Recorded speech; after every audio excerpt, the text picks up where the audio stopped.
సంగారెడ్డి జిల్లా జహీరాబాద్ మండలం సత్వార్ గ్రామం వద్ద జరిగిన రోడ్డు ప్రమాదం అందర్నీ కలిచివేసింది. వ్యవసాయ కూలీలు ప్రయాణిస్తున్న ఆటోను ట్యాంకర్ ఢీకొనడంతో 7 ప్రాణాలు కోల్పోయారు. మరో 5 తీవ్ర గాయాలయ్యాయి.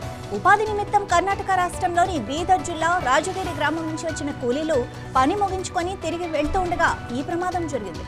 ఆటోలో 14 మంది కూలీలు ఉన్నట్లుగా తెలుస్తోంది. ఇక క్షతగాతులను వెంటనే జహీరాబాద్ ప్రభుత్వ ఆసుపత్రికి తరలించారు. అక్కడ వారికి చికిత్స అందిస్తున్నారు. ఈ ఘోర ప్రమాదం స్థానికంగా తీవ్ర ఆవేదన అయితే నింపింది. ఇక వ్యవసాయ కూలీల కుటుంబాలు కన్నీరు మున్నీరుగా విలపిస్తున్నాయి. మృతదేహాలను పోస్టుమార్టం నిమిత్తం జహీరాబాద్ ప్రభుత్వ ఆసుపత్రికి తరలించారు.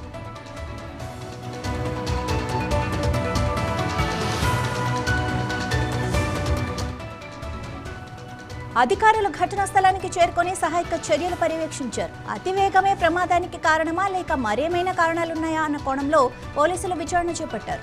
ఈ ప్రమాదం పట్ల సీఎం రేవంత్ రెడ్డి దిగ్భ్రాంతి వ్యక్తం చేశారు.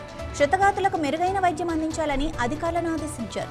మృతుల కుటుంబాలకు టీపీసీసీ అధ్యక్షుడు బొమ్మ మహేష్ కుమార్ గౌడ్ సంతాపం వ్యక్తం చేశారు. మృతుల కుటుంబాలకు తక్షణమే ఎక్స్గ్రేషియా ప్రకటించి ఆదుకోవాలని మాజీ మంత్రి BRS deputy floor leader T Harish Rao ప్రభుత్వాన్ని కోరారు.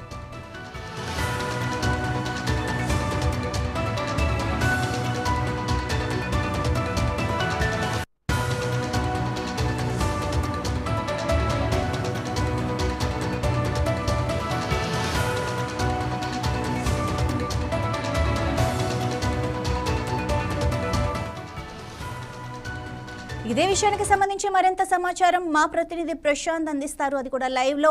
ప్రశాంత్, అసలు ఎలా జరిగింది? అతివేగమే కారణమా?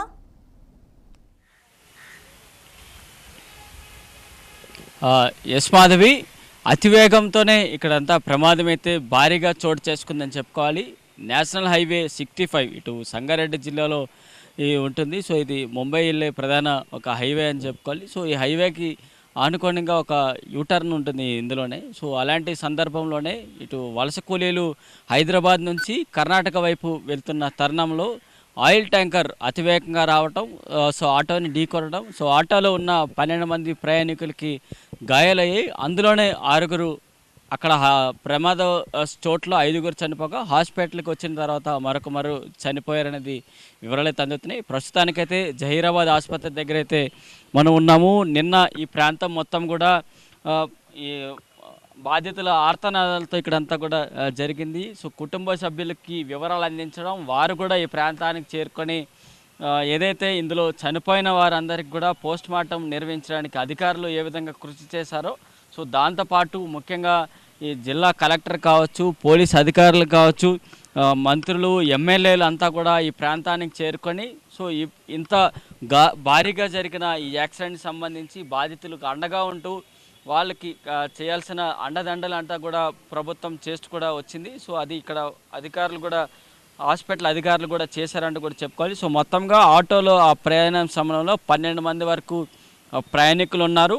సో అందులో ఆ ప్రమాద స్థలంలో 5 చనిపోక హాస్పిటల్కి వచ్చిన తర్వాత 1 చనిపోయారు. మొత్తం ఈ 6 సంబంధించి పోస్ట్ మార్టం చేసి కూడా ఈరోజు ఉదయానికల్లా 4-5 గంటలకల్లా ఆ నివాసాల దగ్గరికి అయితే బాడీస్ని కూడా హ్యాండ్ ఓవర్ చేయడం అయితే జరిగింది. సో మిగతా 6 సంబంధించి ఒకసారి మాట్లాడితే ఈ 6 5 ఇప్పటికే బీదర్లో ఒక గవర్నమెంట్ హాస్పిటల్కి ఇక్కడ ప్రథమ చికిత్స అందించి వారికి అక్కడ పంపించారు. మిగతా ఇంకొకరిని సంగారెడ్డి జిల్లాలోన ఇంకొక సంగారెడ్డి ప్రైవేట్ హాస్పిటల్ దగ్గరికి పంపించడం అయితే జరిగింది. సో డాక్టర్లని సంప్రదించాము. డాక్టర్లు సంప్రదించినప్పుడు కూడా అనేక అంశాలు ఇప్పుడు చెప్పడం అయితే జరిగింది. సో ఇప్పుడు ఆయిల్ ట్యాంకర్ గుద్దిన తర్వాత చనిపోయిన వారిలో కావచ్చు, సో ఇప్పుడు ఇంజురీస్ అయిన వారిలో కావచ్చు, వారందరికీ కూడా మేజర్గా హెడ్ ఇంజురీస్ అయ్యాయి అనేది మాత్రం ఇక్కడ చెప్తూ ఉన్నారు. ఎందుకంటే ఆయిల్ ట్యాంకర్ స్పీడ్గా వచ్చి ఆటోని బ్యాక్ సైడ్ నుంచి గుద్దడంతో ముందు హెడ్డర్స్ అన్నీ కూడా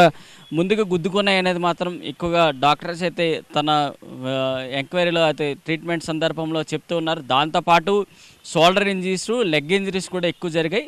దాంతోపాటు శ్వాసకు సంబంధించి, సో ఇటు హార్ట్కి సంబంధించి హార్ట్కి దగ్గరలో కూడా బ్లడ్ క్లాట్లు ఎక్కువగా గుర్తించాము అనేది డాక్టర్లు చెప్తూ ఉన్నారు. సో మరి ఇంకా మిగతా 6 పరిస్థితి కూడా అత్యంత విషమంగా ఉంది. సో ట్రీట్మెంట్లు కూడా కొనసాగుతున్నాయి. సో నెక్స్ట్ ఏ విధంగా ఉంటుంది అనేది డాక్టర్లు చెప్తూ ఉన్నారని చెప్పొచ్చు. Madhavi, right, thank you Prashanth.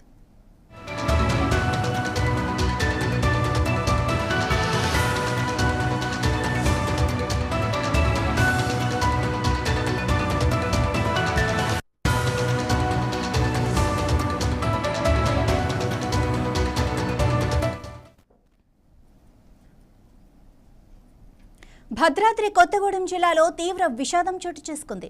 Burgampadu మండలం నకిరేపేట గ్రామ సమీపంలో వేటగాళ్లు అమర్చిన